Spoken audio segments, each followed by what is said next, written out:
الله ونشهد أن لا إله إلا الله وحده لا شريك له ونشهد أن سيدنا وحبيبنا وشفيعنا وسندنا محمدا عبده ورسوله صلى الله تعالى عليه وعلى آله وأصحابه وبارك وسلم تسليما كثيرا كثيرا أما بعد فأعوذ بالله من الشيطان الرجيم بسم الله الرحمن الرحيم ولا تشتروا بعهد الله ثمنا قليلا إنما عند الله هو خير لكم إن كنتم تعلمون ما عندكم ينفد وما عند الله باق ولنجزين الذين صبروا أجرهم بأحسن ما كانوا يعملون. قرآن مجید کی ایک آیت تلاوت کی ہے. اللہ تعالیٰ صحیح طرح سے بات کہنے کی، سننے کی، سمجھنے کی اور پھر عمل کی توفیق عطا فرمائے. وَلَا تَشْتَرُوا بِعَهْدِ اللَّهِ ثَمَنًا قَلِيلًا،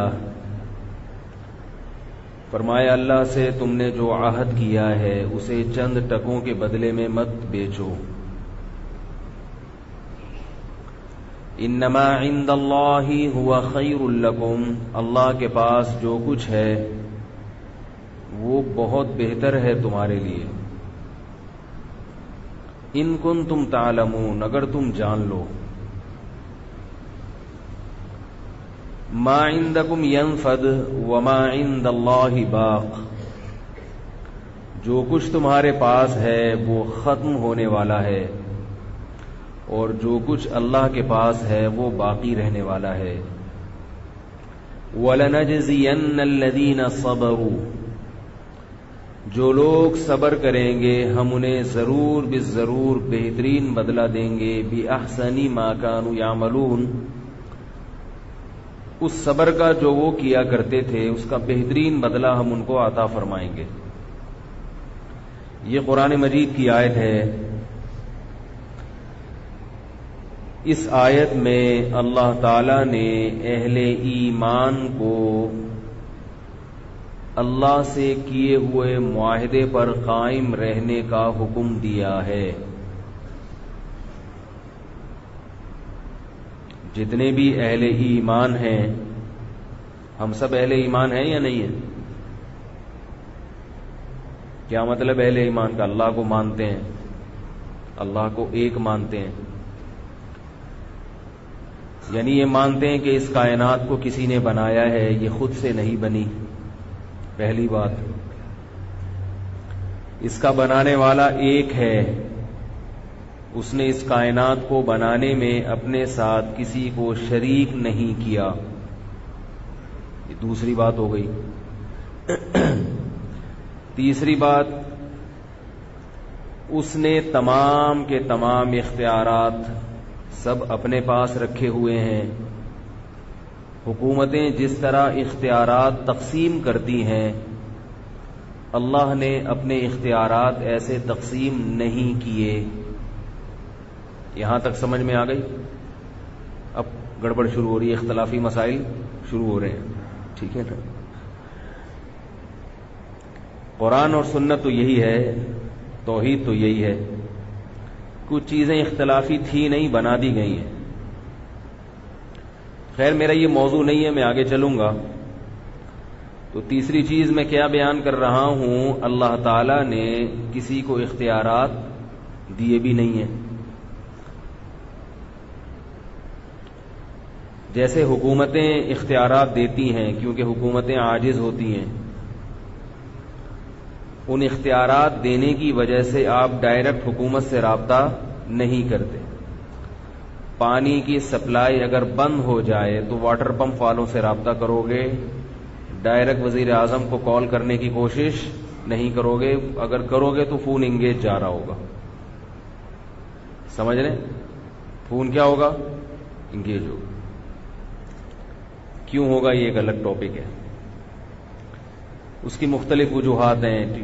پی ٹی آئی والے کچھ اور کہیں گے اس لیے انگیج ہے، جے یو آئی والے کوئی اور الزام لگائیں گے، لیکن ہوگا انگیج۔ تو حکومت سب کی نہیں سن سکتی ایک ہی وقت میں، اور سب کی حاجت روائی مشکل کشائی نہیں کر سکتی، تو حکومت اختیارات کو تقسیم کرتی ہے۔ بھئی پانی کا شعبہ تمہارا، گیس تم لوگوں کی نکالو، یعنی جن کو گیس، سوئی گیس والے جو ہے نا وہ گیس دیتے کم ہیں، لوگوں کی گیس نکالتے زیادہ ہیں۔ بہرحال حکومت نے گیس کا اختیار ان کو دیا، بجلی کا کسی اور کو، اختیارات حکومت بانٹتی ہے۔ تو اللہ تعالی نے کیا کیا کہ کسی کو کوئی اختیار نہیں دیا، اسباب سے ہٹ کے جو اختیار ہیں، جو اسباب کے تحت ہیں وہ تو سب کے پاس ہوتے ہیں، جو ما فوق الاسباب، ایسا کام جس کی کوئی لاجک نہ ہو، یعنی جسے کرنے کے لیے سبب کا محتاج نہ ہو انسان، تو ایسا کام صرف کس کے اختیار میں ہے؟ اللہ کے ہاتھ میں۔ اس کے ارادے کا نام ہے وجود، کسی چیز کا ارادہ کر لے تو وہ وجود میں آ جاتی ہے۔ ہمارے ارادے کا نام وجود نہیں ہے، ہم کام کرتے ہیں لیکن اس کے لیے ہمیں اسباب کے تانے بانے ملانے پڑتے ہیں۔ پانی پینا ہوگا تو اٹھ کے جائیں گے، نلکا کھولیں گے، پانی زمین کی طرف آئے گا تو نیچے گلاس رکھیں گے۔ ایسا نہیں ہو سکتا کہ نلکے کا پانی نیچے جا رہا ہوں گلاس اوپر رکھیں اور نلکے کا پانی ہمارے حکم سے اوپر کی طرف آنا شروع ہو جائے، ایسا نہیں ہوتا، پانی تو نیچے ہی جائے گا۔ تو یہ سارے اختیارات جو اسباب سے ہٹ کر ہیں یہ کس کے پاس ہیں بھائی؟ اللہ کے پاس ہے۔ ان چیزوں میں ہم صرف اور صرف کس کو پکارتے ہیں؟ اللہ کو۔ تو میں ایمان کی شرائط بیان کر رہا ہوں، جو ایمان کی جو بنیادی شرطیں ہیں وہ کیا ہیں، کیونکہ یہاں خطاب کس کو ہے؟ ایمان والوں کو۔ تو پہلے پتا چل جائے نا کہ کن کن لوگوں کو خطاب ہو رہا ہے۔ اگر آپ ان لوگوں میں شامل نہیں ہیں تو پہلے ان میں شامل تو ہو جائیں، اس کے بعد اللہ کا یہ والی آیت آپ سے مخاطب ہوگی۔ اگر آپ اس میں شامل ہی نہیں ہیں تو پھر یہ والی آیت آپ سے خطاب نہیں کر رہی ہے، پھر آپ سے کون سی آیتیں خطاب کر رہی ہیں وہ پھر الگ موضوع ہے، ٹھیک ہے نا، وہ پھر الگ آیتیں ہیں جو آپ سے خطاب کر رہی ہیں، ان لوگوں کے لیے پھر الگ بیان رکھیں گے انشاءاللہ کوئی۔ تو تیسری چیز ہے اختیارات صرف کس کے پاس ہیں؟ اللہ کے پاس ہیں، یہ ہمارے ایمان کا بنیادی جزو ہے۔ چوتھا جزو ہمارے ایمان کا بنیادی ہے رسالت۔ ہم یہ مانتے ہیں کہ اللہ نے اپنے بندوں کو پیدا کر کے ایسا ہی نہیں چھوڑ دیا، بلکہ اپنے بندوں کو ایک قانون اور ضابطہ دیا ہے، اور اس قانون اور ضابطے کو دینے کے لیے اللہ نے پیغمبروں کو بھیجا ہے۔ خوابوں میں، الہاموں میں وہ قانون اور ضابطے بیان نہیں ہوئے، نہ تو اللہ زمین پہ اتر کے لوگوں کو خود وہ قانون بتاتا ہے، نہ لوگوں کو آسمان پہ عرش پہ بلا کے وہ قانون سمجھاتا ہے، بلکہ اللہ اس کے لیے کیا کرتے ہیں؟ انہی انسانوں میں سے کچھ لوگوں کو منتخب کرتے ہیں جن کو نبی کہا جاتا ہے، ان کے ذریعے اللہ اپنا پیغام اپنے بندوں تک پہنچاتے ہیں۔ آئی بات سمجھ؟ پہلا جو مسئلہ تھا، یہ کتنے پوائنٹ ہو گئے؟ 4 پوائنٹ ہو گئے۔ پہلا پوائنٹ کیا تھا؟ اس کائنات کو کسی نے بنایا ہے۔ جب ہم اس بات پر ایمان لاتے ہیں تو ہم میں اور سیکولر طبقے میں ان کے نظریات، ان کی لائنیں الگ الگ ہو جاتی ہیں۔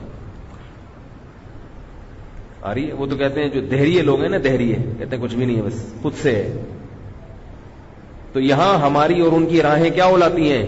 الگ الگ، ان کے راستے الگ، ہمارے راستے الگ۔ دوسرے نمبر پہ جب ہم یہ کہتے ہیں کہ اس کے ساتھ کوئی شریک نہیں ہے، نہ تو اس کائنات کو بنانے میں، اور تیسرے پوائنٹ میں ہم نے کیا کہا کہ اختیارات صرف کس کے پاس ہیں؟ اللہ کے پاس ہیں۔ اس دوسرے اور تیسرے پوائنٹ میں ہم میں اور یہود و نصارہ میں، بولو بھائی، بلکہ اس دوسرے اور تیسرے پوائنٹ میں ہم میں یہود و نصارہ میں بھی فرق ہو جاتا ہے، اور ہندوؤں میں، سکھوں میں، اور جتنے مذاہب ہیں ان سے ہم کیا ہو جاتے ہیں؟ راستے جدا جدا ہو جاتے ہیں، کیونکہ توحید کا قائل صرف اور صرف اسلام ہے۔ اسلام کے علاوہ دنیا میں کوئی مذہب آج کل توحید کا قائل نہیں، پہلے تھے، بعد میں تحریف کی ہے۔ البتہ یہودیوں میں آج بھی بہت سے توحید کے قائل ہیں، سمجھ رہے ہیں؟ دوسرے اور تیسرے پوائنٹ سے تو یہ ہوا۔ چوتھا جو نمبر ہم نے لگایا، ہم نے کہا کہ اللہ نے اپنے بندوں کی ہدایت کے لیے انبیاء کو بھیجا ہے جنہوں نے باقاعدہ قانون دیا ہے، قانون بتایا ہے کہ یہ کرنے کا کام ہے اور یہ نہ کرنے کا کام ہے۔ اس چوتھے نمبر سے ہم کیا، کس سے ہماری راہیں الگ ہو گئیں؟ وہ طبقہ جو اللہ کو تو مانتا ہے، سیکولر لوگوں میں کچھ ایسے بھی ہیں جو اللہ کو مانتے ہیں مگر اللہ کی نہیں مانتے، نہیں آ رہی بات۔ وہ کہتے ہیں بس اللہ نے بنایا ہے، گاڈ ہے۔ آج کل جو دنیا میں زیادہ تر طبقہ ہے نا وہ یہی ہے، غیر مسلموں سب سے زیادہ یہی ہیں۔ کٹر قسم کے عیسائی بھی آپ کو نہیں ملیں گے، کٹر قسم کے یہودی بھی بہت کم ملیں گے آپ کو، اور جو بالکل اللہ کے وجود کا انکار کرنے والے لوگ ہیں وہ بھی بہت تھوڑے ہیں دنیا میں۔ سب سے زیادہ طبقہ جو اس وقت دنیا میں پھیلا ہوا ہے وہ ہے جو اللہ کو مانتا ہے، اللہ کو ایک بھی مانتا ہے، مگر وہ اس کا قائل نہیں ہے کہ اللہ نے اپنے بندوں کی ہدایت کے لیے کوئی ہدایت نامہ آسمان سے اتارا ہے، نہیں آ رہی بات۔ کیونکہ اس کو ماننے کے لیے آپ کو اس سلسلے کو ماننا پڑے گا کہ بھئی وہ کون سا طریقہ اللہ نے اختیار کیا ہے جس کے ذریعے اپنے بندوں کو ہدایت دی ہے، اس کے لیے پیغمبروں کو ماننا پڑے گا۔ بات آ رہی ہے سمجھ میں؟ پیغمبروں کو ماننا پڑے گا، اور پیغمبروں سے وہ جان چھڑاتے ہیں۔ کیوں جان چھڑاتے ہیں پیغمبروں سے؟ اس لیے کہ دنیا میں جتنے بھی پیغمبر آئے تعلیمات صرف اور صرف محمد صلی اللہ علیہ وسلم کی محفوظ ہیں۔ تو اگر آپ پیغمبروں کو مانیں گے تو لازماً آپ کو محمد صلی اللہ علیہ وسلم کو ماننا پڑے گا، کیونکہ محمد صلی اللہ علیہ وسلم کے مقابلے میں کوئی دوسرا شخص ہے ہی نہیں جو یہ دعویٰ کرتا ہو کہ میں اللہ کا نبی ہوں اور اس دعوے کو دلائل سے ثابت بھی کر سکتا ہو، تعلیمات بھی پیش کر سکتا ہو۔ نہیں یاری میرا خیال ہے بات، اس کو میں ایک مثال سے سمجھاتا ہوں۔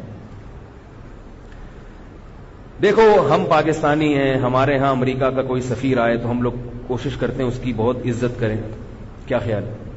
سعودیہ جو ہے نا وہ تو بہت زیادہ عزت کرتے ہیں۔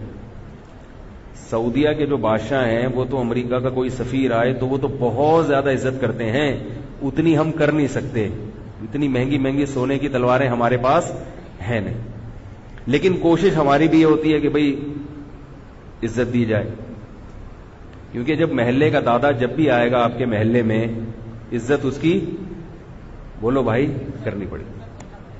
کیا خیال ہے؟ سبھی کرتے ہیں۔ جو امریکہ کو گالیاں دیں صبح و شام، بھائی آپ جتنا مرضی کسی محلے کے دادا کو گالیاں دو، لیکن جب محلے میں آتا ہے تو آپ کو بھی عزت کیا خیال ہے کرنی پڑتی ہے۔ ایران بہت چیخ رہا ہے سعودی عرب کے خلاف کہ سعودی عرب نے اتنی عزت کی، اتنی عزت کی۔ تو ایران کا اپنا معاملہ آپ دیکھ لیں تو پتہ چلے گا کہ وہ کیا کر رہے ہیں، سمجھ رہے ہیں؟ تو جو محلے کا اب پوری دنیا ایک محلہ فرض کر لیں تو آج کل جو لیٹسٹ دادا محلے کا چل رہا ہے وہ کون چل رہا ہے؟ امریکہ چل رہا ہے۔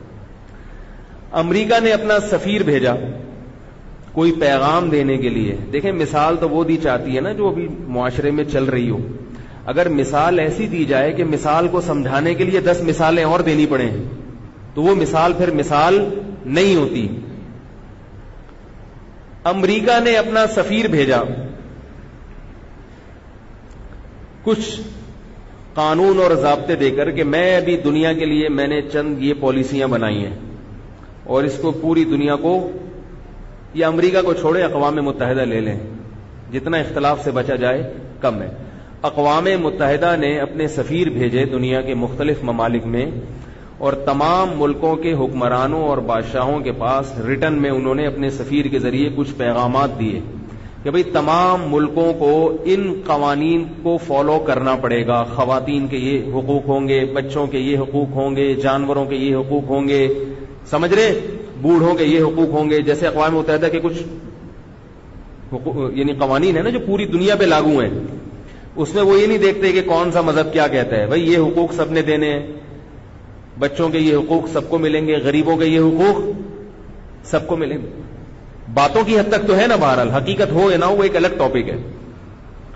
تو اب مسئلہ یہ ہے کہ آپ کے ملک میں 3-4 سفیر آ گئے اقوام متحدہ کے.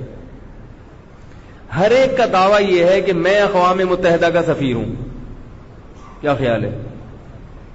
ہر ایک کا دعویٰ یہ ہے کہ میں سفیر ہوں اور میرے پاس کاغذ میں جو تحریر ہے وہ کس کی ہے؟ اقوام متحدہ نے مجھے یہ دی. اور یہ فرض کر لیں کہ اتنا ترقی یافتہ دور نہ ہو جتنا آج ہے. آپ تو آج تو بہت جلدی پتہ چل جائے گا نا, فون کر کے آپ پوچھ لیں گے, انٹرنیٹ کے ذریعے پتہ چلا لیں گے کون جھوٹا ہے کون سچا. فرض کریں کہ آپ کے پاس ان چاروں کو پہچاننے کا کوئی راستہ نہیں ہے کہ ان میں صحیح کون ہے اور غلط کون ہے, حقیقی سفیر کون ہے اور 2 نمبر کون ہے. سب نے پینٹ شرٹ پہنی ہوئی ہے, سوٹ ٹائی میں. کوئی دھوتی بنیان میں ہوتا تو ہم کہتے یار یہ والا تو لگ ہی نہیں رہا. چڈی بنیان میں اقوام متحدہ کا سفیر, بولو بھائی نہیں ہو سکتا, اس کو تو ہٹاؤ یہاں سے. کیا خیال ہے؟ سوٹ ٹائی میں سب نے ٹوپیاں ایک جیسی پہنی ہوئی ہیں. اب اندر تو جا نہیں سکتے ہم کہ بنیان کیسا پہنا ہوا ہے کیا ہے. بہرحال اوپر سے سارے پڑھے لکھے لگنے. اب ایک طبقہ تو وہ ہوگا جو کہے گا اقوام متحدہ نے کوئی سفیر بھیجا ہی نہیں ہے. ان کے پاگل ہونے میں تو کوئی شبہ نہیں ہو سکتا کیونکہ بھیجا ہی نہیں ہے. پھر ہم ان سے پوچھیں گے کہ چلو یہ تو آپ کہہ سکتے ہو کہ ان چاروں میں سے کوئی نہیں ہے, اقوام متحدہ نے بھی ان کے بعد بھیجنا ہے یا پہلے بھیج چکی ہے سفیر کو, تو پھر وہ بتاؤ کون سا سفیر ہے. وہ کہہ رہے نہیں, نہ بھیجا ہے اور نہ اقوام متحدہ اپنا پیغام دے کے کوئی سفیر کبھی مستقبل میں بھیجے گی. تو لوگ کہیں گے پھر اقوام متحدہ بنی کیوں, یونائٹڈ نیشن بنی کیوں؟ بنی تو اس لیے ہے نا کہ تمام دنیا کے ممالک اس کو فالو کریں گے تاکہ ان کی دوبارہ آپس میں جنگیں نہ ہوں. ارے بھائی جب کسی کو حکم بنایا جاتا ہے تو اس لیے بنایا جاتا ہے نا کہ اس کی بات مانی جائے اور ہمارے آپس میں جھگڑے نہ ہوں. آپ نے حکم بنا لیا, اب حکم منہ سے کچھ بول ہی نہیں رہا ہے, نہ خود ڈائریکٹ آپ کو کچھ بتا رہا ہے اور نہ کسی کو نمائندہ بنا کے اپنا کوئی آرڈر آپ پہ لاگو کر رہا ہے, تو وہ حکم سے بہتر نہیں تھا کسی گدھے کو لا کے بٹھا دیتے وہاں پہ. آپ لوگ کی سمجھ میں نہیں آ رہا تو اقوام متحدہ کی سمجھ میں کہاں سے آئے گا؟ دیکھو اقوام متحدہ کیوں بنی ہے, مثال کو سمجھانے کے لیے پھر مثالیں دینی پڑ رہی ہیں. افسوس ہو رہا ہے اس پر. بھائی جنگ عظیم ہوئی نا, لڑائی آپس میں, تو بڑی بڑی طاقتوں نے بیٹھ کے سوچا کہ بھائی ایک تمام ملکوں کے اجتماع سے ایک یونائٹڈ نیشن بنائی جائے اور اس کا کام کیا ہوگا, آئندہ جنگ نہیں چھڑنے دے گی, بڑے بڑے مسائل یہاں جائیں گے. یہی ہوا نا مقصد. تو اب وہ چپ چاپ بیٹھی رہے ساری زندگی, کوئی قانون سازی ہی نہ کرے, تو اس کا کوئی فائدہ ہوا؟ اور آسان مثال دیتا ہوں. 4 آدمیوں نے کے جھگڑے ہو رہے تھے, یا چھوڑے میاں بیوی کے جھگڑے ہو رہے تھے, اب سمجھ میں آئے گا انشاءاللہ. میاں بیوی کا جھگڑا ہو رہا ہے, قرآن نے بھی کہا کہ کسی تیسرے کو درمیان میں ڈالو. اگر آپس میں جھگڑے نہیں نمٹا پا رہے تو کسی تیسرے کو کیا کرو, حکم بناؤ. 2 کو بنا دو دونوں خاندانوں میں سے, وہ دونوں کی بات سنیں گے اور پھر کیا کریں گے, فیصلہ کریں گے. بھائی یہ غلطی کر رہا ہے, یہ صحیح کہہ رہا ہے, آپ تھوڑا سا اپنی سیٹنگ چینج کریں اور تھوڑی سی آپ اپنی سیٹنگ چینج کریں. بیوی کو بھی تھوڑا سا چینج کیا جائے گا, ادھر سے اس کی سیٹنگ تھوڑی سی چینج ہوگی اور آپس میں کیا ہو جائے گا, سلو. اب مدعا دونوں نے بیان کر دیا اپنا, مگر جن کو حکم بنایا تھا وہ چپ بیٹھا ہوا ہے, بول ہی نہیں رہا. تو لوگ کہیں گے بھائی کچھ تو بولو, آپ کو کیوں بنایا ہے ہم نے؟ وہ کہہ رہے بس میں کیوں بولوں. اچھا آپ نہیں بول سکتے تو آپ اپنا نمائندہ کسی کو بنا دیں. کیا خیال ہے بھائی؟ کسی کو اپنا نمائندہ بنا دیں, وہ نمائندہ آپ کی طرف سے, جیسے عدالتیں کہتی ہیں نا فیصلہ محفوظ ہے, اب وہ چاہے جج پڑھ کے سنائے یا اس کا کوئی نمائندہ پڑھ کے سنا دے، فیصلہ بہرحال جج نہیں کرنا ہوتا ہے. تو حکم نے فیصلہ کیا، اب حکم فیصلہ سنائے گا نا. حکم نہیں سنا رہا، اقوام متحدہ نہ خود بول رہی ہے، نہ کسی کو اپنا سفیر بنا کے بھیج رہی ہے، نہ اپنا پیغام انٹرنیٹ پہ ڈال رہی ہے. تو جو شخص یہ دعویٰ کرے گا کہ اقوام متحدہ نے کسی کو سفیر ہی نہیں بنایا، تو یہ ایک بہت ہی احمقانہ قسم کا دعویٰ ہوگا کہ نہیں ہوگا؟ اس کے تو پاگل ہونے میں کوئی شبہ ہو ہی نہیں سکتا. بھائی یہ والے نہیں ہیں تو کوئی دوسرا سفیر بتاؤ نا، کوئی دوسرا ہوگا، یا انٹرنیٹ پہ کوئی اقوام متحدہ نے پیغام بھیجاؤ. کچھ بھی نہیں ہے، اس کا مطلب ہے آپ پاگل ہیں. کیا خیال ہے؟ تو یاد رکھو، جو لوگ مانتے ہیں کہ اللہ ہے، اس کائنات کو بنانے والا ہے، مگر وہ یہ کہتے ہیں کہ نہ تو اس نے انٹرنیٹ پہ اپنا کوئی پیغام دیا ہے اپنے بندوں کی ہدایت کے لیے، نہ اس نے کسی کو سفیر بنا کے بھیجا اپنے بندوں کی ہدایت کے لیے، نہ اس نے لوگوں کو خواب میں الہام کیا اپنے بندوں کی ہدایت کے لیے کوئی قانون اور ضابطہ دیا، نہ وہ خود زمین پہ اتر کے بندوں سے ہم کلام ہوتا ہے. بس وہ عرش پہ بیٹھا ہوا ہے اور دیکھ رہا ہے کہ دنیا میں ہو کیا رہا ہے، اس کا کوئی قانون اور ضابطہ نہیں ہے. تو خدا کی قسم وہ اس سے بھی بڑا بے وقوف ہے، جتنا بڑا بے وقوف وہ تھا جو کسی اس سفیر کا انکار کر رہا ہے کہ اقوام متحدہ نے کسی کو سفیر بنایا ہی نہیں ہے. وہ اس سے بھی بڑا بے وقوف ہوا ہے، اس لیے کہ وہ انسان کی بنائی ہوئی تنظیم کو تو اہمیت دے رہا ہے، مگر اس کائنات کے بنانے والے کا اپنی مخلوق کے ساتھ تمام قسم کے رشتوں کا منکر ہے. وہ کہہ رہے اس کائنات کو بنانے والے کا اپنی مخلوق کے ساتھ کسی قسم کا کوئی تعلق ہے ہی نہیں. یہ کیسے ہو سکتا ہے بھائی؟ اگر اللہ نے اپنے بندوں کی ہدایت کے لیے آسمان سے کچھ بھی نازل نہیں کیا، نہ خود بندوں سے ہم کلام ہوا، نہ کسی کو سفیر بنا کے بھیجا، نہ کوئی کتاب نازل کی، اس کا مطلب کیا ہوا؟ اللہ کا اپنے بندوں کے ساتھ کسی قسم کا کوئی ریلیشن، بولو نا بھائی، نہیں ہے. اس نے بنا کے پیدا کر کے چھوڑ دیا، جو مرضی کرو، خود ہی قانون بناؤ، خود ہی توڑو، خود ہی اس کو منسوخ کرو، خود ہی نیا قانون لے آؤ. اور قانون بنانے والے خود جن جرائم میں مبتلا ہو کے اسمبلیوں میں پہنچیں گے، وہ کبھی اس کے خلاف قانون بنائیں گے؟ تو اپنی مرضی سے قانون بناؤ، گے سیکس کو حلال کر دو، بوڑھے باپ کو اولڈ ہاؤس میں جمع کرانے کا قانون بنا دو، جو مرضی کرنا ہے کرتے رہو بیٹھے. تو یہی ہوگا جو ہو رہا ہے. اگلی دفعہ پولیس لے کر آؤں گا ساتھ میں، ٹھیک ہے؟ یاد دلائیں، میں بھول نہ جاؤں. تو یہ جو لبرل طبقہ ہے نا، جو سیکولر طبقہ ہے، یہ کہتے ہیں اللہ تو ہے، گاڈ. جب بھی دیکھیں نا انگلش میں او مائی گاڈ، ذرا ذرا سی بات پہ گاڈ گاڈ کا نام لیتے ہیں. اب ان سے کہا جائے کہ گاڈ نے کہا ہے کہ 5 ٹائم نماز پڑھو، گاڈ نے کہا ہے کہ زکات دو، گاڈ نے کہا ہے کہ، کہہ رہے یہ کیا ہے؟ گاڈ نے اپنے سفیر کے ذریعے کہلوایا کہ داڑیاں رکھو، کہ کیا ہے یہ والا، یہ نہیں ہوتا. گاڈ انگلش میں ایسی باتیں ہوتی ہیں، اردو میں نہیں ہوتی یہ باتیں زیادہ.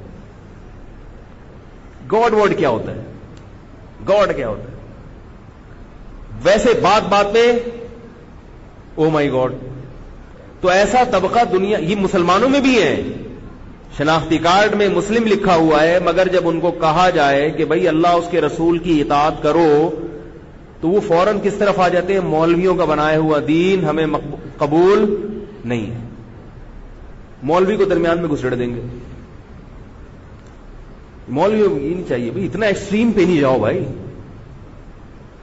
اتنا زیادہ جو ہے نا. بھائی ٹھیک ہے، سب لوگ عید کی نماز پڑھتے ہیں تو ہم بھی پڑھ لیں گے، کلچر ہے یہ، نماز پڑھ رہے ہیں. جمعے کی نماز اگر گھر میں پڑھے رہو گے، سب برا والا کہتے ہیں یار جمعے کے دن تو چلا جائے کر، چلے جائیں گے. تو بھائی اگر کلچر کو فالو کرنا ہے تو لوط علیہ السلام کی قوم کا کلچر کیا تھا پتا ہے آپ کو؟ سب کو پتا ہے کیا تھا. وہ تو بہت ہی گندا کلچر تھا. اس کا مطلب یہ ہوا کہ پھر وہ بھی تو کلچر ہی کو فالو کر رہے تھے نا. ان کا کلچر جتنی ان کو جس جرم کی اجازت دیتا تھا وہ جرم کر رہے تھے. ہمارا کلچر ہمیں نماز چھوڑنے کی اجازت دے دیتا ہے. اگر آپ آفس میں بیٹھے ہو نماز کے ٹائم پہ نماز نہ پڑھیں تو کوئی برا نہیں سمجھا جاتا. اس کو پڑھ لیں گے تو لوگ تھوڑا دم درود کروا لیں گے آپ سے، نہیں پڑھیں گے تو بھی کوئی برائی نہیں ہے. بلکہ روحانی علاج کے لیے ضروری ہے کہ نماز نہ پڑھتا ہو بندہ. جتنے بھی روحانی علاج والے ہیں نا، ان میں اکثریت نماز نہیں پڑھتی ہے. اکثر یہ جماعت سے تو پڑھے گی نہیں, وہ پتہ نہیں چھپ چھپا کے کہاں پڑھتے ہیں, آج تک کبھی کسی نے ان کو دیکھا. نماز کے مشورے ضرور دیں گے, آپ کو یہ ضرور کہیں گے کہ ہر نماز کے بعد یہ وظیفہ پڑھا کریں. تو حضرت جی آپ بھی کبھی پڑھ لیا کریں نماز, ایسا نہیں ہوتا. تو خیر, جو بات میں سمجھانا چاہ رہا ہوں اللہ کرے میں سمجھا پاؤں. تو میں یہ کر رہا تھا کہ جو لوگ یہ کہتے ہیں کہ اللہ نے اپنے بندوں کی ہدایت کے لیے, نہ تو اللہ خود ہم کلام ہوا ہے اپنے بندوں سے, بھائی اللہ اپنا قانون بتائے گا انہی طریقوں سے, یا تو اللہ ہر ایک سے ہم کلام ہوگا, یا ہر ایک کو خواب آئیں گے روزانہ, یا اللہ تعالیٰ آسمان سے کتاب اتاریں گے اور سب کو وہ کتاب نظر آئے گی اور سب کے گھروں میں اللہ کی طرف سے فرشتے آئیں گے, وہ کتاب ڈیوائڈ کر کے تقسیم کر کے چلے جائیں گے. ایسا نہیں ہوا. ایسا اگر ہوا ہوتا تو اس کا دعویٰ لوگ کرتے. ایک ہی راستہ رہ گیا ہمارے پاس, وہ کیا ہے؟ پیغمبروں کا راستہ, کہ اللہ نے انہی انسانوں میں سے اپنے بندوں کو منتخب کیا, ان کی سلیکشن کی, اور پھر فرشتوں کے ذریعے ان پر وحی نازل کی. کسی سے اللہ براہ راست ہم کلام ہوئے جیسے موسیٰ علیہ السلام سے, اور باقیوں سے اللہ تعالیٰ جبریل کے ذریعے رابطہ کرتے رہے, اور وہ پیغمبر ہم تک اللہ کا پیغام پہنچاتے رہے. اس کے علاوہ ہمارے پاس اللہ تک پہنچنے کا کوئی آپشن ہے ہی نہیں. جب ہے ہی نہیں تو اس کے صحیح یا غلط ہونے کی بحث ہی فضول ہے. اب میں اس مثال کی طرف آتا ہوں جو 4 سفیر آئے تھے آپ کے پاس, جن کی پینٹ ایک جیسی, جن کی شرٹیں ایک جیسی, سب نے ٹائی لگائی ہوئی ہے. اب آپ پہچاننا مشکل ہے. آپ کو بتایا اقوام متحدہ نے ان چاروں کے علاوہ, ان چاروں میں سے کسی ایک کے علاوہ اپنا پیغام کسی اور ذریعے سے پہنچایا ہی نہیں ہے. تو اب کیا ہوگا؟ آپ کے پاس ان چاروں میں سے ایک کو سلیکٹ کرنے کے علاوہ کوئی راستہ, بولو بھائی, نہیں ہوگا. اب اس کا طریقہ کیا ہے؟ سب کے کپڑے ایک جیسے, سب قسمیں اٹھا اٹھا کے کہہ رہے ہیں کہ میں سفیر ہوں. سب قسمیں اٹھا اٹھا کے کہہ رہے ہیں کہ بولو بھائی میں سفیر ہوں. سب نے جعلی اسٹیمپ بنوا لی اور وہ ٹھپے لگا دیے. اب کیسے پہچانو گے؟ اب یہ ہے کہ وہ جو پیغام لے کر آئے ہیں نا, وہ پڑھنا شروع کر دو. ان میں سے 3 ایسے تھے جن کے پاس سفید کاغذ تھا, کوئی پیغام بول لیا کریں بھائی, جملہ مکمل کر لیا کریں. 3 صفحے کیا تھے؟ خالی تھے, یا 2 خالی تھے اور ایک پہ کیڑے مکوڑے بنے ہوئے تھے, بلکہ ایک کے پاس پوری کتاب تھی, اقوام متحدہ کی طرف سے پوری کتاب لے کر آیا تھا وہ. لیکن وہ پوری کتاب میں کیا لکھا ہوا تھا؟ پہلے صفحے پہ لکھا تھا گھوڑا کیسے دوڑتا ہے, جواب میں لکھا ہوا تھا تگڑ تگڑ تگڑ تگڑ تگڑ تگڑ. پوری کتاب ایسے لکھی ہوئی ہے بھائی. ایک پاگل نے کتاب لکھی نا, ایک آدمی پاگل خانے گیا دیکھنے کے لیے, پاگلوں کا انٹرویو لینے کے لیے. تو ایک پاگل نے کہا یار مجھے خام خام ان لوگوں نے یہاں رکھا ہوا ہے, میں تو کتابوں کا مصنف ہوں, میں پاگل واگل نہیں ہوں. پھر جیل کی انتظامیہ سے پوچھا یار اس نے کتاب لکھی ہے اور تم نے اس کو یہاں رکھا, کتاب کوئی پاگل تھوڑی لکھ سکتا ہے. تو اس نے کہا بھائی کتاب لے کر آؤ. کتاب لائی تو شروع میں لکھا ہوا تھا گھوڑا کیسے دوڑتا ہے, 400 صفحے پہ لکھا ہوا تھا تگڑ تگڑ تگڑ تگڑ تگڑ تگڑ تگڑ. یہ کتاب تھی بھائی. ٹھیک. تو 3 سفیر کے پاس سے یا تو خالی کاغذ نکلے, یا تگڑ تگڑ لکھا ہوا ہے کسی میں, یا گھوڑا ایسے دوڑتا ہے. فضول فضول باتیں لکھی ہوئی, کوئی ڈھنگ کی بات ہے ہی نہیں. ایک کے پاس پورا ایک قانون اور ضابطہ تھا کہ پاکستان میں غربت کا ریشو اتنا ہے, غریبوں کی تعداد اتنی ہے, اور اس غربت کو حل کرنے کے اقوام متحدہ نے کچھ جو ہے وہ کچھ ضابطے اور قانون طے کیے تھے, وہ لکھے ہوئے. ٹھیک ہے نا, کہ اس ملک کو گندم سستی دی جائے گی, اور خواتین پہ اتنی زیادتی ہوتی ہے, ان کے ساتھ ظلم ہو رہا ہے, تو اس کے حقوق کے لیے ایک لائحہ عمل دیا ہوا تھا, پورا ایک قانون اور ضابطہ لکھا ہوا تھا. تو آپ کہیں گے کہ بھائی یہ 3 تو ہو ہی نہیں سکتے, اور اس چوتھے کو ماننے کے علاوہ ہمارے پاس کوئی آپشن ہے ہی نہیں. اب اگر اس چوتھے میں کوئی ایسی بات لکھی ہوئی ہے جو ہماری سمجھ میں نہیں آ رہی, تو ہماری سمجھ کا فالٹ ہے, وہ اس چوتھے کا فالٹ نہیں ہے, کیونکہ آپ کے پاس اس چوتھے کے علاوہ کوئی آپشن ہے ہی نہیں. کیونکہ اگر اس کا انکار کرو گے اس کا مطلب ہے اقوام متحدہ سرے سے کوئی قانون ضابطے بناتی نہیں ہے دنیا کے لیے، وہ صرف پیڑے کھانے کے لیے بیٹھے ہوئے وہاں پہ. تو اقوام متحدہ اگر یہ کام نہیں کرتی تو خدا کیسے کر سکتا ہے بھائی؟ کہ وہ بندوں کو پیدا کر کے بھول گیا، اس نے کوئی قانون اور ضابطہ نہیں بنایا، اس نے کہا زمین تمہاری، اس پر حکومت کرو، جس کا چاہے گلا کاٹو، جس کا چاہے لوٹ کھسوٹ کے سودی نظام پوری طرح دنیا پہ مسلط کر دو، کروڑوں چند. یہ جو سودی نظام اس وقت دنیا میں چل رہا ہے اس کو خدا کے علاوہ کوئی بھی ناپسند نہیں کرتا، اس کو صرف اللہ ہے جو ناپسند کرتا ہے، صرف اللہ ہے. انسان اس قانون کو ناپسند نہیں کرتے، ورنہ سود کے سسٹم کو غریب بھی پسند کرتا ہے، مالدار بھی پسند کرتا ہے، کیونکہ اس سسٹم میں غریب کو بھی فائدہ نظر آتا ہے اور مالدار کو بھی فائدہ نظر آتا ہے. یہ جو مولوی لوگ اس کے خلاف اتنا چیختے ہیں یہ اس لیے نہیں کہ مولویوں کو یہ سسٹم ناپسند ہے، مولوی بھی چاہتے ہیں بینک میں پیسہ رکھو اور سود کما کے گھر بیٹھے کھاؤ. یہ اس لیے چیختے ہیں کہ پابندی کس نے لگائی ہے؟ رسول نے. اور رسول کیوں اس کے خلاف ہے اتنا؟ اس لیے کہ اللہ نے پابندی لگائی ہے. تو اصل سود کو ناپسند کرنے والا کون ہے؟ اللہ ہے.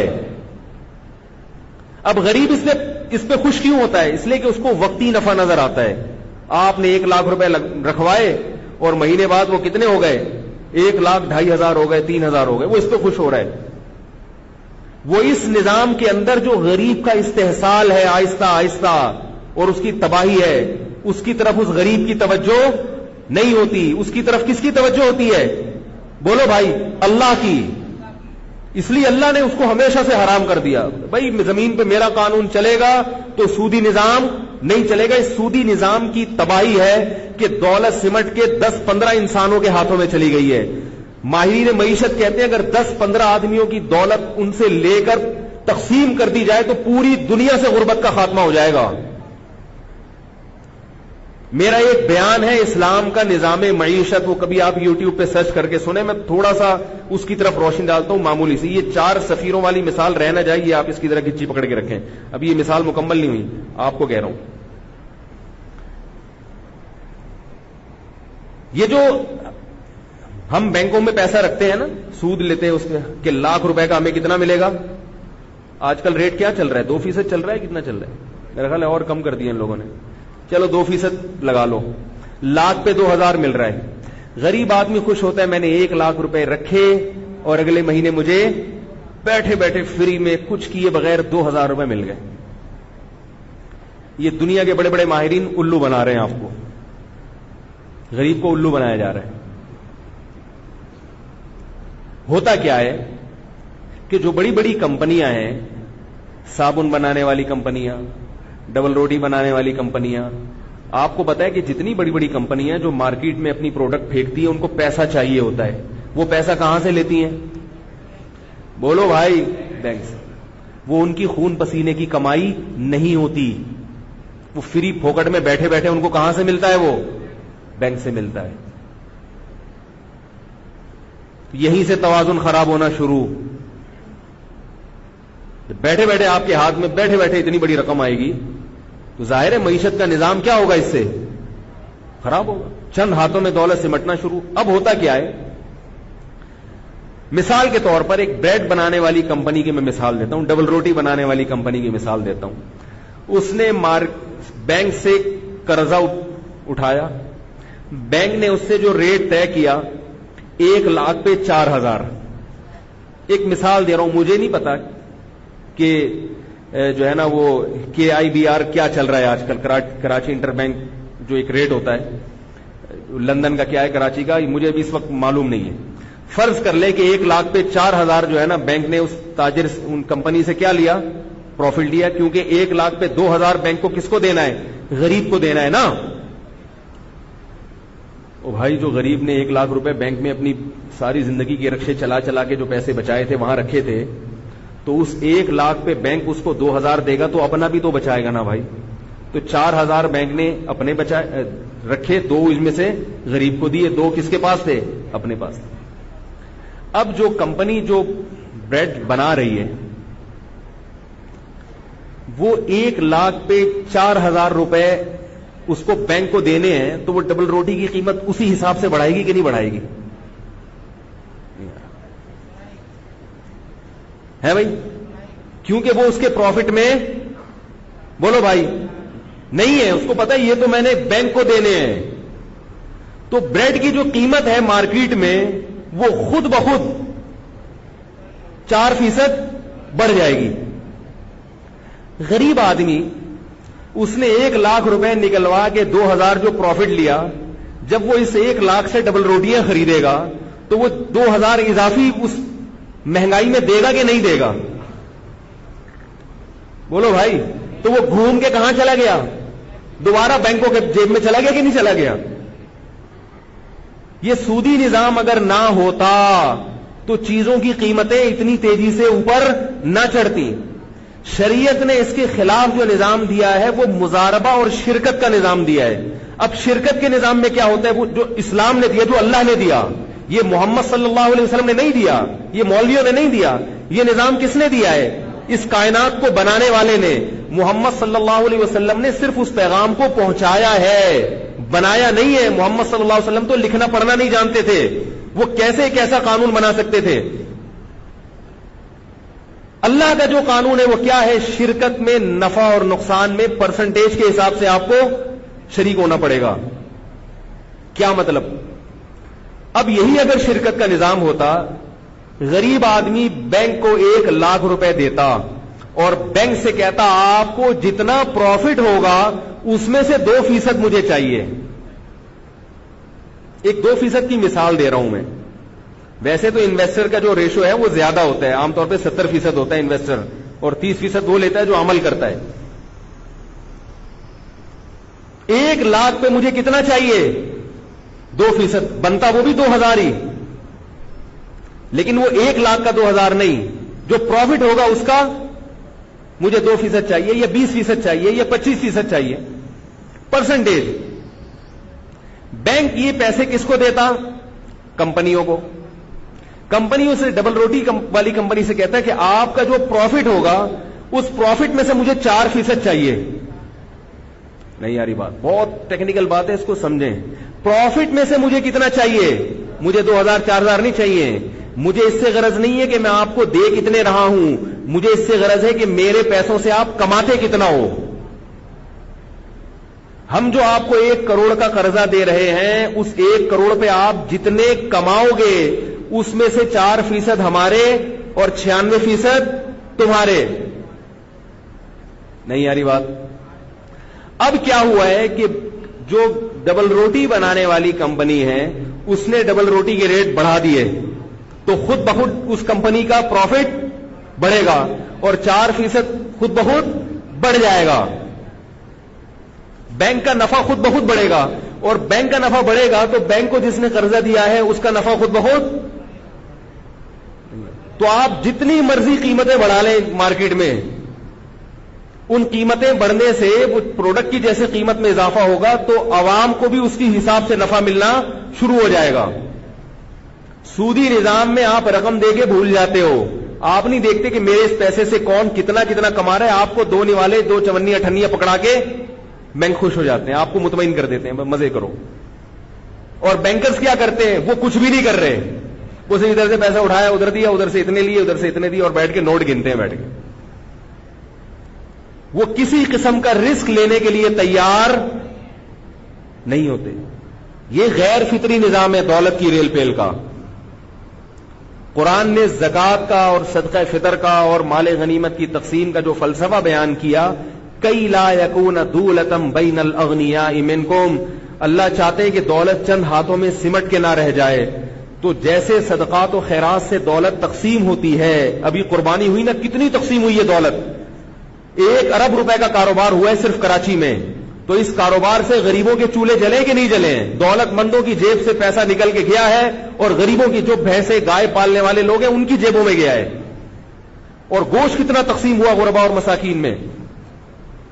یہ مولویوں کا بنایا ہوا قانون نہیں ہے, یہ کس کا بنایا ہوا قانون ہے؟ اللہ کا. اور سود بالکل اس کے اپوزٹ ہے. سود کیا کرتا ہے؟ دولت کو سمیٹ کر چند ہاتھوں میں لے آتا ہے. تو میں یہ عرض کر رہا ہوں کہ اگر اللہ عرش پر بیٹھ کر اس نے اپنے بندوں کو بنایا اور چھوڑ دیا اس نے ایسے ہی کہ جو چاہے کرو, تو پھر یہ کر رہی ہے قوم. تو یہ اللہ پر الزام ہے کہ اس نے اپنے بندوں کو پیدا کر کے ان کی ہدایت کے لیے کوئی قانون اور ضابطہ کیوں نہیں دیا. یہ بہت بڑا الزام لگے گا اللہ کی ذات پر. اور اگر ہم یہ اللہ پر الزام لگائیں تو اللہ اس الزام سے بری ہے. وہ کہے گا کہ میں نے محمد صلی اللہ علیہ وسلم کو بھیجا ہے قانون دے کر.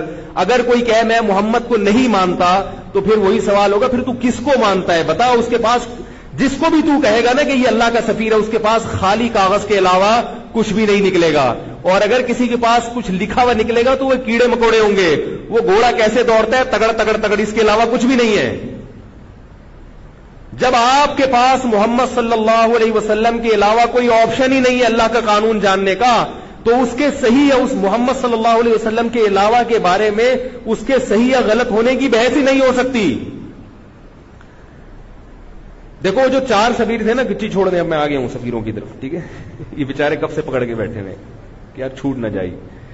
وہ جو 4 سفیر تھے جن میں 3 کے پاس خالی کاغذ ہے. اب آپ کہو گے یار میں مغز ماری کیوں کروں کہ یہ صحیح ہے یا غلط. یہ کوئی سسٹم پیش کرتے, کوئی قانون پیش کرتے تو میں یہ دیکھتا کہ اصل والا یہ ہے یا یہ ہے. بھئی جو چوتھا سفیر ہے جس کے آپ نے صحیح ہونے کا فیصلہ کیا, آپ کہتے کہ یار یہ والا صحیح کہہ رہا ہے, یہ قانون اقوام متحدہ کے ہیں, یا یہ جو دوسرا بندہ ہے یہ قانون, ان کو کمپیئر کر کے دیکھتے, اس میں ٹائم لگتا. تو درد سر سے آپ کی جان چھوٹ گئی. آپ نے کہے تو خالی کاغذ لے کر آئے ہیں, ان کے صحیح یا غلط ہونے کی بحث کرنا فضول ہے. کتنی اچھی پتلون پہن کے آئے ہوں, کتنی 4 ٹائیاں اور لگا لو, جو مرضی کر لو بھائی, تمہارے پاس تو کوئی ضابطہ اور قانون ہی نہیں ہے. عیسائیوں کے پاس کوئی قانون اور ضابطہ ہے؟ کوئی ہے ضابطہ اور قانون جس کو فالو کیا جائے؟ ہندوؤں کے پاس ہے ہی نہیں. اگر ہے تو کیڑے مکوڑے ہیں. یہ کیڑے مکوڑے ہی تو ہیں کہ گائے کو اپنا معبود بنا لیا. صبح صبح جو اوریجنل ماں ہے, جو حقیقی ماں ہے, اس کی عبادت نہیں ہو رہی. جو گائے ہے, جو بنائی ہوئی ماں ہے, اس کی حقیقی ماں سے بھی زیادہ عزت ہو رہی ہے. سمجھ میں آ رہی ہے؟ یہ وہ تگڑ تگڑ ہے. یہ کیا ہے؟ یہ تگڑ تگڑ ہے. ہمارے ایک رشتے دار تھے شپ میں, ان سے ہندوؤں کا کوئی پنڈت تھے, پتہ نہیں کون تھا, اس نے کہا کہ آپ لوگ گائے کو ایسا کیوں کرتے ہو, ایسا کاٹ کے کھا جاتے ہو, مسلمان گائے کے ساتھ اتنی بدسلوکی کیوں کرتے ہو, وہ اتنا دودھ دیتی ہے. پھر وہ خاتون تھی, وہ کہنے لگی آپ بتائیں آپ گائے کا دودھ نہیں پیتے کیا؟ انہوں نے کہا نہیں میں بکری کا پیتا ہوں, میں گائے کا پیتا ہی نہیں. حالانکہ پیتے وہ بھی گائے کا, گائے بھینس کا ہی دودھ ہے. مطلب بتانے کا یہ تھا کہ اگر ہم بکری کا پیتے تو کیا بکری کو معبود بنا لیں؟ تو کیڑے مکوڑے ملیں گے آپ کو, کوئی قانون اور ضابطہ ہے ہی نہیں. بہت سارے حکام ہیں. دیکھو اسلام, آپ جب کسی مدرسے میں داخلہ لیں اسلام پڑھنے کے لیے, اسلام مدرسوں میں ملتا ہے آپ کو, یہ پہلے بتا دوں میں آپ کی جنرل نالج. یوٹیوب پہ جو چند بنے میں بیٹھے ہیں اور سب کو غلط کہہ کے کہ یہ ہے وہ وہی ہیں بس دنیا میں, جو بھی یوٹیوب پہ بیٹھ کے ایسا ذہن بنا رہے ہیں کہ بس میرے علاوہ دنیا میں سب مکھنچو ہیں, تو سمجھ لو کہ یہ سب سے بڑا مکھنچو ہے. باقی سب صحیح ہیں, یہ سب سے بڑا مکھنچو ہے. کیونکہ اسلام ابھی نیا نہیں ہے, پرانا ہے, صدیوں سے چلا رہا ہے. بڑے بڑے اسلام میں ماہرین پیدا ہوئے ہیں, محققین پیدا ہوئے ہیں. کوئی نئی تحقیق جو آج مارکیٹ میں لا رہے ہیں یہ سمجھ میں آنے والا نہیں ہے, چاہے کتنے مضبوط دلائل دے رہا ہوں. ایک دفعہ میں نے بتایا تھا نا کہ اگر ایک اس کو صحیح مان لو تو باقی سب کو غلط ماننا پڑے گا. تو اس پہ کسی نے کمنٹس کیے کہ ہاں نا, دلائل سے اگر کسی کی بات صحیح ملے تو اس کو مانو, چاہے سب کو غلط ماننا پڑے. دلیل ہوتی ہے. سمجھ رہے؟ اس کا جواب یہ ہے کہ اجماع امت سب سے بڑی دلیل ہے. یہ امت گمراہی پہ جمع نہیں ہو سکتی, یہ صحیح حدیث ہے.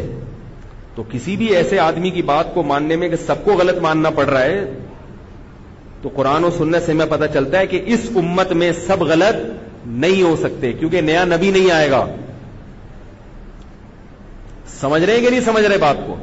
تو آپ کے پاس محمد صلی اللہ علیہ وسلم کو ماننے کے علاوہ کوئی آپشن ہے ہی نہیں. اگر آپ محمد صلی اللہ علیہ وسلم کا انکار کرتے ہیں تو اس کا مطلب یہ ہوا کہ آپ اس بات کو تسلیم کرنے کے لیے تیار ہی نہیں ہے کہ اللہ نے اپنے بندوں کی ہدایت کے لیے آسمان سے کوئی دین اور مذہب نازل بھی کیا ہے. پھر آپ یہ کہنے گویا بزبان حال یہ کہہ رہے ہیں کہ اللہ نے اپنے بندوں کو پیدا کر کے چھوڑ دیا, جو مرضی کرو. جو مرضی. یاد رکھو دلیل ہر ایک کے پاس ہوتی ہے. آپ کہہ سکتے ہیں اللہ نے عقل دی, عقل سے فیصلہ کرو صحیح کیا ہے غلط کیا ہے, آپ یہ کہہ سکتے ہیں. کیا خیال ہے بھائی؟ میرا خیال ہے آپ کچھ بھی نہیں کہہ سکتے. بھائی بعض لوگ یہ کہتے ہیں کہ اللہ نے یہ جو ہم اسلام کو کیوں فالو کریں, عقل دی ہے نا, عقل سے فیصلہ کرو صحیح کیا ہے اور غلط کیا ہے. عقل ہر جگہ آپ کی رہنمائی نہیں کرتی. دنیا میں جتنے بھی جرائم پیشہ لوگ ہیں نا, وہ بھی اپنے جرم کو عقل کا استعمال کر کے اس پہ نیکی کا لیبل لگا دیتے ہیں. ایک ڈاکو تھے بچپن میں ہمارے جاننے والوں میں, پولیس مقابلے میں مارے گئے. اس لیے بتا رہا ہوں کہ مجھے پکڑنے کے لیے آنا ہے. کہاں ہے وہی پولیس والا بیٹھا, وہ کہاں ہے وہی تمہارے جاننے والے ڈاکو, قتل ہو گئے. وہ ان کا کہنا یہ تھا کہ میں مالداروں کو لوٹتا ہوں, کچھ پیسہ خود کھاتا ہوں اور کچھ غریبوں میں بانٹ دیتا ہوں. بڑی اچھی لاجک بظاہر. ان کی عقل یہی کہتی تھی کہ یار یہ, ہم نے کہا مالداروں کو کیوں لوٹتے ہو بھائی؟ کہہ رہے یار یہ اکثر ان کے پاس حرام کا پیسہ ہوتا ہے, جائز پیسہ نہیں ہوتا. اب دلائل سے آپ جواب دے سکتے ہو, جتنی دلیل دو گے وہ آگے سے بحث کرے گا آپ سے. لوگوں نے لوٹنا شروع کر دیا انسانوں کو. بعض یہ دلیل دیتے ہیں کہ دیکھو جنگل کا جو بادشاہ ہے, شیر ہے, وہ اپنی طاقت کے بلبوتے پر جس کا چاہتا ہے شکار کرتا ہے. تو کہتے ہیں فطرت کا اصول یہ ہے کہ طاقتور کو اجازت ہے کہ وہ کمزور کو کھا جائے. یہ فطرت کا اصول ہے. آپ کو پتا ہے جرمنی نے ایک زمانے میں لاکھوں انسانوں کا قتل اس بنیاد پہ کیا کہ ڈارون کا جو نظریہ ارتقاء ہے کہ انسان پہلے بندر تھا, ترقی کرتے کرتے یہاں تک پہنچا ہے, تو وہ یہ کہتے تھے کہ سب سے زیادہ جو ارتقاء ہوا ہے جسمانی وہ جرمن کے لوگوں میں ہوا ہے, لہذا انہیں دنیا پہ حکومت کرنے کا حق سب سے زیادہ. اس بنیاد پر لاکھوں انسانوں کو موت کے گھاٹ اتار دیا. ان کی عقل یہی کہتی تھی ان کو. نہیں آ رہی میرا خیال ہے بات. امریکہ اور یو کے والوں کی عقل یہ کہتی ہے کہ گے سیکس کی اجازت ہونی چاہیے. اس بنیاد پر ویزا دے دیتے ہیں. وہ اتنا مبارک مقدس عمل سمجھتے ہیں اس کو. کسی کو ویزا نہیں مل رہا تو ثابت کر دے میں یہ ہوں, ہمارے والے اس کو ملک سے باہر نکال دیں گے اور ان کے والے اس کو نیشنلٹی دے دیں گے. ان کی عقل, اور وہ بیوقوف لوگ نہیں ہیں. کہیں آپ کہیں یار وہ تو پاگل لوگ ہیں, تو ان کی عقل غلط فیصلہ کر رہی ہے, وہ تو ہم تو عقل مندوں کی بات کر رہے ہیں. وہ پاگل ہوتے تو آپ وہاں جانے کے لیے کیوں ترستے؟ آپ ان کی بنی ہوئی چیزوں کو کیوں استعمال کرتے؟ وہ بھی پاگل, امریکہ والے بھی پاگل, سارے پاگل ہیں کیا؟ یہ ذہین ترین لوگوں کی عقل ہے جو ان کو یہ پٹیاں پڑھا رہی ہے کہ وَتَذَرُونَ مَا خَلَقَ لَكُمْ رَبُّكُم مِّنْ أَنفُسِكُمْ. قرآن کہہ رہے جو اللہ نے عورت تمہارے لیے پیدا کی ہے اس کو چھوڑ کر لڑکوں کی طرف جاتے ہو. تمہاری عقل کو کیا ہو گیا ہے؟ کیسی باتیں کر رہے ہو؟ لوط علیہ السلام اپنی قوم کو سمجھا رہے تھے, حالانکہ وہ قوم اس کی قانونی طور پر اجازت نہیں دیتی تھی, لیکن آج باقاعدہ اس کو قانون بنا کے دنیا میں نافذ کیا جا رہا ہے. تو اگر آپ مذہب کو چھوڑیں گے تو آپ کو یہ حرکتیں کرنا پڑیں گی. پھر اگر آپ اللہ کے قانون کو نہیں مانتے, عقل کو بڑا بناتے ہیں, تو پھر عقل آپ سے ایسے فیصلے کروائے گی. ایک صاحب مجھے کہنے لگے کہ شراب اتنی بری چیز ہے, اسلام نے پابندی لگائی. شراب کی بنیاد پر پوری دنیا میں روزانہ ہزاروں ایکسیڈنٹ ہوتے ہیں شراب پی کے جو ڈرائیونگ کرتے ہیں, ہزاروں موتیں انسانوں کی ہوتی ہیں روزانہ, ہزاروں لوگ قتل ہو جاتے ہیں. شرابی نے چاقو نکال کے مار دیا. امریکہ میں بھی ہوتا ہے, یو کے, دنیا میں ہر جگہ جہاں شراب ہے وہاں ہی ہوتا ہے. تو یہ دنیا کے ماہرین اس پر پابندی کیوں نہیں لگا دیتے؟ سوال کیا کس سے؟ مجھ سے. حالانکہ یہ میرے سے کرنے کا سوال, جملہ مکمل کیا کریں یار, یہ مجھ سے کرنے کا سوال نہیں, تو جو پابندی نہیں لگا رہے ان سے کرنے کا ہے نا. لیکن اچھا ہوا مجھ سے کر لیا. میں نے ان سے کہا وہ اس لیے نہیں لگاتے کہ وہ خود شرابیں پی پی کے اسمبلیوں میں پہنچتے ہیں. اگر آپ اللہ کے قانون کو فالو نہیں کرو گے, انسان کو خدا بناؤ گے کہ جو یہ کہے گا, تو انسان جس جرم میں مبتلا ہوتا ہے اس جرم کے خلاف کبھی قانون سازی نہیں کر سکتا. وہ کیسے قانون سازی کرے گا؟ سارے بینکرز اگر اسمبلی میں پہنچے ہوئے ہیں وہ سود کو حرام قرار دے دیں گے؟ ہے بھائی، سارے زنا کرنے والے اگر اسمبلی میں پہنچ جائیں گے وہ یہ کہیں گے کہ جو زنا کرنے والے کی سزا 100 کوڑے ہے، وہ کہیں گے یہ؟ قانون ہمیشہ وہ ذات بناتی ہے جو ان تمام تر مفاد سے پاک ہو. وہ تمام انسانوں کا مفاد دیکھتا ہے. وہ کون ہے؟ اللہ ہے، جو اپنے بندوں سے حقیقی محبت کرتا ہے اور تمام انسانوں کو سامنے رکھ کے قانون بناتا ہے. وہ پوری دنیا میں زنا الاؤ ہے، اجازت ہے، سوائے سعودی عرب اور پاکستان کے اور ایک آدھ اور ملک ہوگا. قانونی طور پر کہیں بھی دنیا میں پابندی نہیں ہے، چند ملکوں کے علاوہ. ایران میں جتنی زنا کی کھلے عام اجازت ہے اتنی پوری دنیا میں کہیں بھی نہیں ہے، کیونکہ وہ متع کی اجازت دی ہوئی ہے ان لوگوں نے. آئی بات سمجھنے؟ متع کا مطلب یہ ہوا کہ 2 گواہوں کی موجودگی میں زنا کرو. سمجھ رہے ہیں بات کو؟ متع کا مطلب کیا ہوا؟ یعنی وہ کہتے ہیں زنا تھوڑی ہے تو متع ہے نا، 1 گھنٹے کی شادی بھی ہوتی ہے وہاں، 2 گھنٹے کی بھی ہوتی ہے، 2 دن کی بھی ہوتی ہے. تو کہتے ہیں دیکھو زنا اور متع میں فرق ہے، زنا چھپ کے ہوتا ہے، متع تو باقاعدہ 2 گواہوں کی موجودگی میں ہوتا ہے. تو میں یہ کہتا ہوں کہ زنا چھپ کے ہوتا ہے وہ بھی برائی ہے. 2 آدمیوں کو گواہ بنا کے زنا کر لو تو یہ زیادہ بڑی برائی ہے یا نہیں ہے؟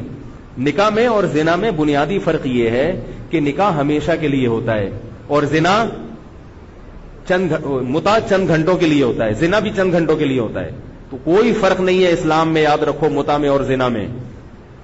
متع بعض لوگ یورپ میں انہوں نے کیا کیا ہے کہ مسلک چینج کر کے متع شروع کر دیا ہے. ایسی خبریں ہمیں ملتی رہتی ہیں.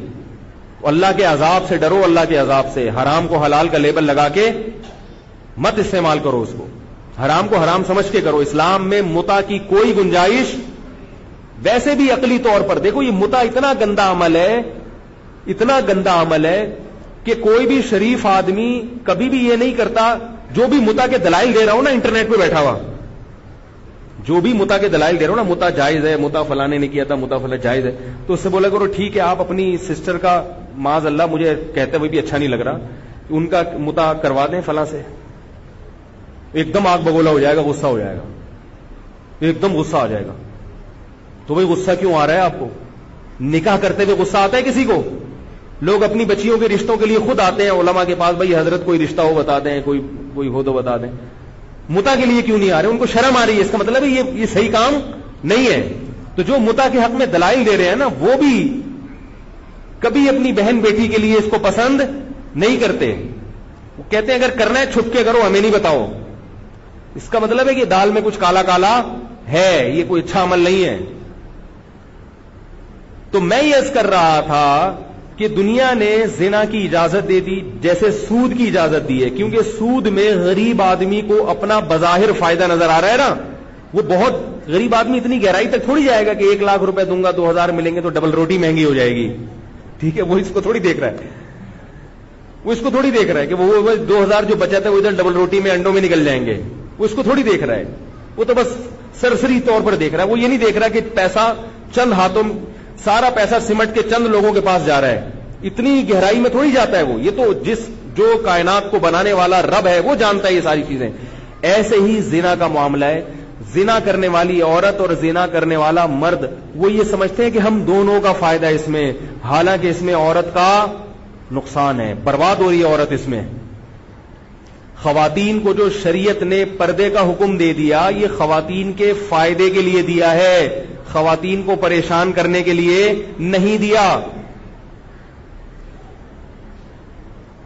سابق جب افغانستان میں افغان طالبان کا دور تھا، 5 سال ان کی حکومت تھی، علماء کا ایک وفد گیا وہاں ٹرسٹ کے سلسلے میں. وہاں کچھ یتیم تھے، ان کے ساتھ تعاون کرنا تھا، تو میں بھی چلا گیا. تو ہم کابل میں کچھ دن ہم نے گزارے. کابل سے ہم کندھار آ رہے تھے. ایک افغانی جو گاڑی چلا رہا تھا اس کی اسپیڈ بہت خطرناک تھی.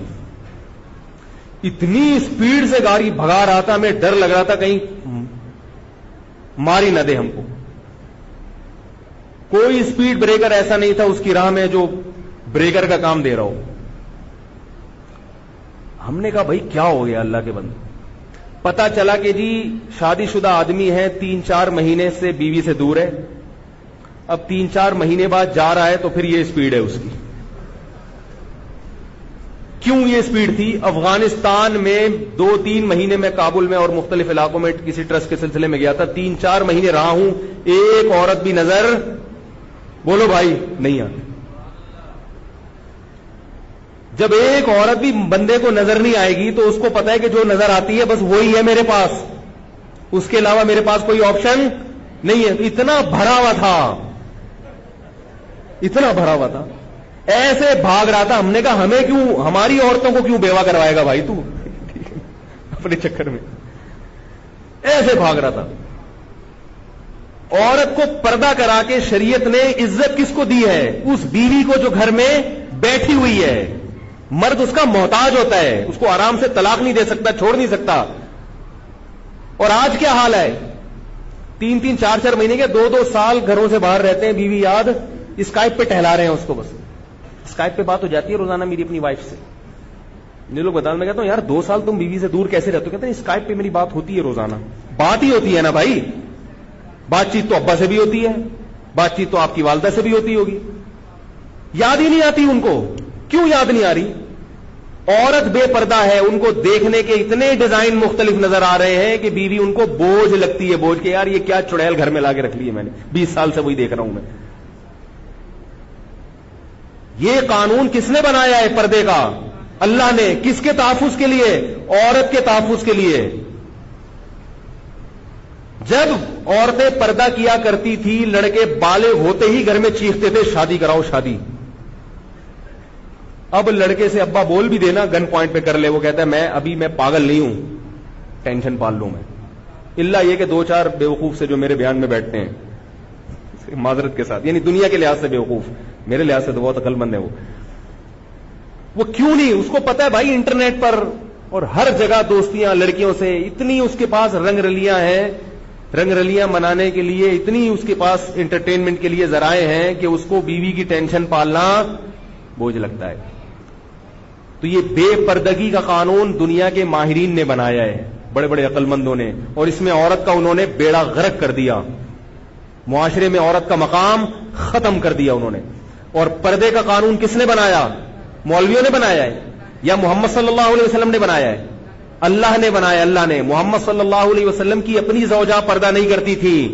حضرت عمر نے مشورہ دیا کہ ان کو پردہ کرائیں, آپ نے فرمایا نہیں, آپ کی اپنی ذاتی رائے نہیں تھی یہ, اللہ کا قانون آسمان سے نازل ہوا کہ اے نبی اپنی بیویوں کو, اپنی بیٹیوں کو, ونساء المؤمنین, تمام مسلمان عورتوں کو حکم دے دیں یدنین علیہن من جلابیبہن, آئندہ جب گھر سے باہر نکلیں گی تو پردے میں نکلیں گی. اس کے بعد محمد صلی اللہ علیہ وسلم نے اپنی بیویوں کو بھی حکم دیا, بیٹیوں کو بھی, اور تمام مسلمان عورتوں کو. پتہ یہ چلا کہ ہمارا قانون بنانے والے محمد صلی اللہ علیہ وسلم یا انسان نہیں ہے, یہ کس نے قانون بنایا ہے؟ اللہ نے بنایا ہے. تو انسانوں کے بنائے ہوئے قوانین کو ہم اگر اللہ کے مقابلے میں فالو کریں گے تو تباہی بربادی ہمارا مقدر ہوگی. تو میں جو اصل بات عرض کر رہا تھا کہ اللہ کا قانون ہے کس کے پاس؟ محمد صلی اللہ علیہ وسلم کے پاس ہے, علماء کے پاس ہے, اس کے علاوہ کسی کے پاس ہے ہی نہیں. جب ہے ہی نہیں تو یہ بحث کہ وہ صحیح ہے یا غلط, اس بحث سے اللہ نے ہماری جان چھڑا لی. کیا خیال؟ غلط تو نہیں کہہ رہا. تو اب یہ بحث ہی نہیں ہے. تو اللہ کی جب اتنا بڑا ہم پر انعام ہو گیا کہ اللہ نے اس قانون کو ہمیں دیا, تو بھائی اب ہمیں اس کو فالو کرنا چاہیے کہ نہیں کرنا چاہیے؟ کتنی بڑی ناشکری ہوگی کہ اللہ نے ہمیں اس کنفیوژن سے باہر نکال دیا کہ صحیح کیا ہے غلط کیا ہے. صحیح حق ہم تک پہنچ گیا. قرآن نے جگہ جگہ کہا یا ایھا الناس قد جاءکم برہان من ربکم, اے لوگوں تمہارے پاس اللہ کی طرف سے کھلی دلیل آ چکی ہے. صحیح کیا ہے غلط کیا ہے اس کی کھلے دلائل تمہارے پاس اللہ کی طرف آ چکی ہے, اللہ کی طرف سے آ چکے ہیں. فمن ابصر فلنفسہ, جو اس قانون پہ چلے گا بصیرت سے کام لے گا اپنا فائدہ کرے گا, اور جو اندھا ہو کے چلے گا وہ اپنا نقصان کرے گا. اس لیے میرے بھائی میں اور آپ اس بات کے مکلف ہیں کہ ہم کس کو فالو کریں؟ اللہ اس کے رسول صلی اللہ علیہ وسلم کے قانون کو فالو کریں. اسی میں عزت ہے, چاہے وہ قانون ہماری سمجھ میں آئے یا نہ آئے. ہم وقتی فائدے دیکھ رہے ہوتے ہیں, ہم دور اندیش نہیں ہیں, ہم اس کے پیچھے جو چھپی مصلحتیں ہیں ان کو نہیں دیکھ رہے ہوتے. اس پر کہنے کے لیے اور بہت کچھ ہے مگر وقت ختم ہو چکا ہے. یاد رہا اور وقت ملا تو انشاءاللہ میں اگلے ہفتے اس پر انشاءاللہ مزید کچھ بات کروں گا. اللہ سمجھنے کی، عمل کرنے کی ہم سب کو توفیق عطا فرمائے. وما علینا